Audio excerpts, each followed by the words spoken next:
আসসালামু আলাইকুম ওয়ারাহমাতুল্লাহ। স্বাগত জানাচ্ছি সংবাদ সংক্ষেপে। প্রথমে জানিয়ে দিচ্ছি সংবাদ শিরোনাম। এনসিপির ভোটের প্রস্তুতি, জুলাই পদযাত্রার পর এবার ২০০ উপজেলায় সমাবেশের পরিকল্পনা। এবার বিস্তারিত।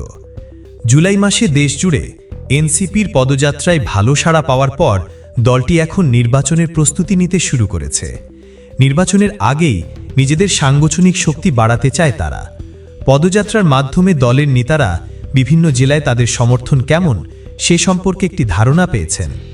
প্রাপ্ত তথ্যের ভিত্তিতে যে জেলাগুলোতে ভালো সমর্থন পাওয়া গেছে সে সকল জেলাগুলোর ২০০ উপজেলায় শীঘ্রই সমাবেশের পরিকল্পনা করছে দলটি।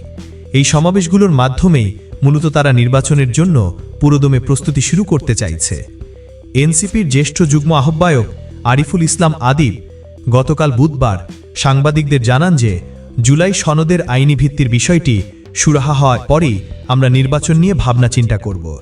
এর থেকে বোঝা যায় আইনি প্রক্রিয়ার সমাধান হলেই তারা সরাসরি ভোটের প্রস্তুতিতে নামবে।